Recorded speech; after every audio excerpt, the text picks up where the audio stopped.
বাংলাদেশের হয়ে খেলার স্বপ্ন দেখেন মোহামেডানে খেলা বাংলার গোল মেশিন খ্যাত সুলেমান দিয়াবাতে।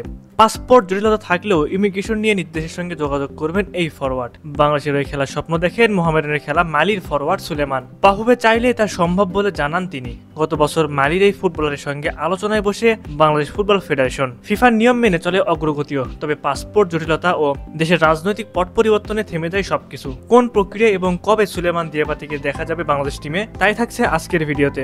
ইংলিশ প্রিমিয়ার লিগে খেলা ফুটবলার হামজা দেওয়ান চৌধুরী বাংলাদেশের জার্সিকে অভিষেক হয়েছে গত মাসেই। ভারতের বিপক্ষে সেই ম্যাচে খেলেছে পুরো 90 মিনিট। শুধু হামজা নয়, মোহামেডানের স্ট্রাইকার সুলেমান দিয়াবাতেকেও লাল সবুজ জার্সিতে দেখা দীর্ঘদিনের স্বপ্ন দেশের সকল ফুটবল সমর্থকদের। বাংলাদেশের হয়ে খেলার ইচ্ছাও প্রকাশ করেছেন দিয়াবাতে, যার প্রেক্ষিতে মালির এই ফুটবলারের সঙ্গে আলোচনায় বসেছিল বাংলাদেশ ফুটবল ফেডারেশন। ফিফার নিয়ম মেনে চলে অগ্রগতিও, তবে পাসপোর্ট জটিলতা ও দেশের রাজনৈতিক পট পরিবর্তনে থেমে যায় সবকিছু। তবে আবারও স্বপ্ন দেখতে শুরু করেছে দিয়াবাতে ও দেশের ফুটবল সমর্থকরা। বিপিএল এর গেল মৌসুম শেষে ছুটিতে নিজ দেশ মালিতে যান সুলেমান। সেখানে জীবনের নতুন ইনিংস শুরু করেন এই ফুটবলার। বিয়ের পর 3 মাস ছুটি কাটিয়ে বাংলাদেশে ফিরেছেন এই ফরওয়ার্ড। মোহামেডান আগামী মৌসুমের জন্য শুরু করেছেন অনুশীলনও। কিছুটা আক্ষেপ থাকলেও এখনো বাংলাদেশের হয়ে খেলতে চান দিয়াবাতে, তবে মূল লক্ষ্য সাদা কালোদের হয়ে বিপিএল শিরোপা জেতা।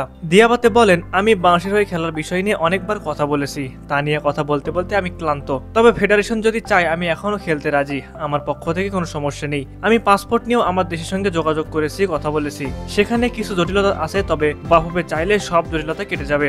দিয়াবাতের বাংলাদেশে খেলা নিয়ে এখনো ইতিবাচক বাফুফে। পাসপোর্ট সংক্রান্ত জটিলতা কাটাতে এরই মধ্যে দিয়াবাতে ও মোহামেডানের সঙ্গে আলোচনা করেছে ফেডারেশন। যোগাযোগ করা হচ্ছে বাংলাদেশের স্বরাষ্ট্র মন্ত্রণালয়ের সঙ্গেও। এর আগেও নাইজেরিয়ার নাগরিক হয়ে বাংলাদেশের জার্সি গায়ে খেলেছেন এলিটা কিংসলে। যদিও লাল সবুজ জার্সি গায়ে এলিটার অভিজ্ঞতা খুব একটা সুখকর ছিল না। দর্শক, গোল মেশিন সুলেমান দিয়াবাতে যদি লাল সবুজ জার্সি গায়ে মাঠে নামেন, তাহলে বাংলাদেশের গোল খরা কাটবে কি? অবশ্যই আপনারা আপনাদের মূল্যবান মতামতটি আমাদের কমেন্ট করে জানিয়ে দিতে পারেন। এবং খেলাধুলার সকল আপডেট সবার আগে পেতে news extra BD sports Facebook পেজটি ফলো করবেন। পাশাপাশি আমাদের নিউজ এক্সট্রা বিডি ইউটিউব চ্যানেলটি সাবস্ক্রাইব করবেন।